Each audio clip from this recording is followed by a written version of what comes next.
And coming to the issues of our state, sir. Special category status was promised to us during the split of our state. It was promised by both BJP and the Congress and all the other parties that day when they split our state. So we demand that special category status be given to us. And we don't believe in this package what is being given, sir. The package is like a myth.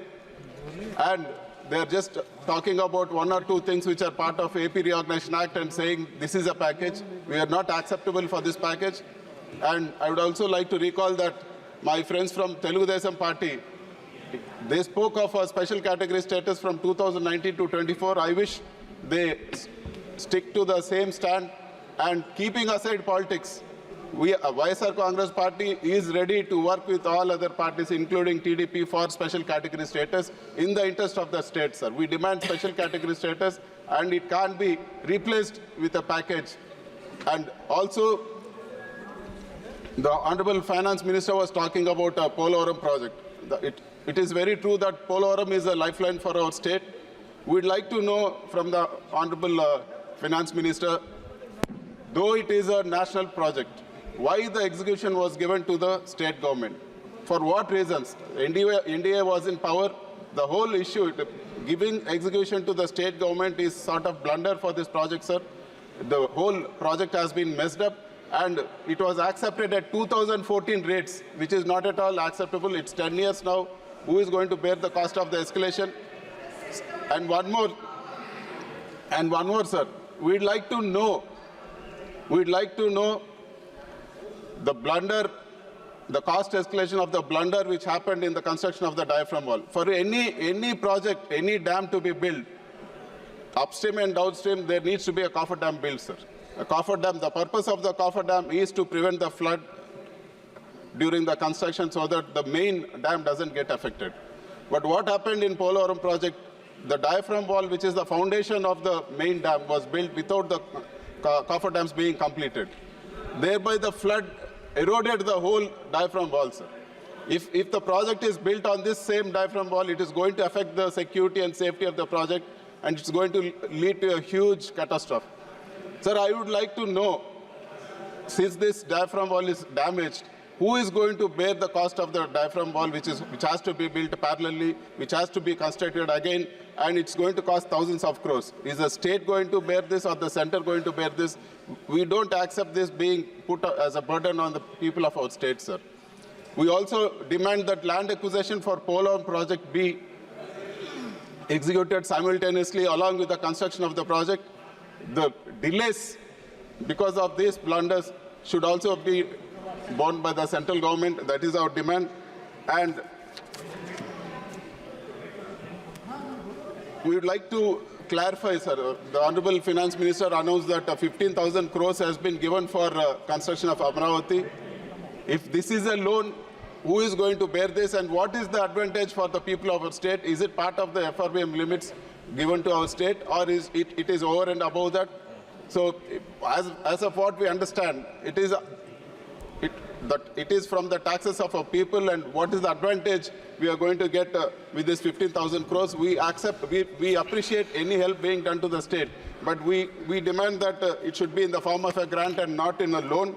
And we also want to know the timeline for Kadapa-Bangalore railway line. Now, the Telugu Desam and BJP are in power in the state, so we would like to know when the Kadapa-Bangalore railway line will be finished. And we also oppose the privatization of Visakhapatnam steel plant, sir.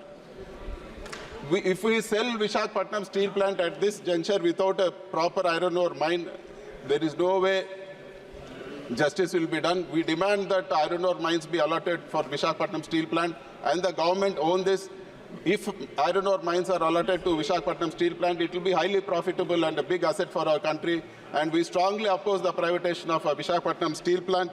And we also demand whatever the other promises which have been made in the AP Reorganization Act. It has been 10 years since the promises have been made, and the tenure of AP Reorganization Act is also over. We want to know what's happening for Visakhapatnam Metro, Kadapa steel plant. And we also want to know that the promises made in the form of Super 6 during the election. So we would like to know the timeline, because NDA is in power in our state. We would like to know the timeline for the execution of Super 6. We hope that Super 6 promises will not become sorry 6 promises for our state. We wish and we hope the promises are kept. And it was promised that immediately after coming to power, all the Super 6 promises will be taken care of. But we don't find it, sir. Apart from one promise, nothing has been kept. And I would like to bring to the notice of the House, sir. Without proper law and order, how will the investments come? For example, sir, I've been restricted from going into my constituency. They attacked me. They had burned my vehicles. They destroyed my vehicles. The attack was, it was in the full glare of all the TV channels. And finally, a case was booked against me, sir. The attempt to murder case was booked against me. After an attack happened on me, a reverse case was booked against me. Such is the law and order situation. If the law and order situation is so bad in our state, how will investments come into our state, sir? I demand from the government that law and order be restored in our state and all the violence has to be put to an end. And I would also request the government not to cut down on the spending of the 11 lakh crore capital expenditure for various other reasons.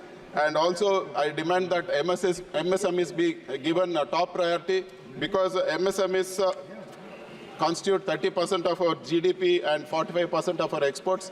They have huge issues in raising capital, sir. So, and they also have huge issues in regulatory compliances. So if these things are taken care of, MSME will grow further and it's good for the economy of our country. And it is one of the major steps we need to take for achieving a 5 trillion economy and hoping that the Honorable Finance Minister will answer to all our concerns. I end the speech. Thank you very much. Thank you.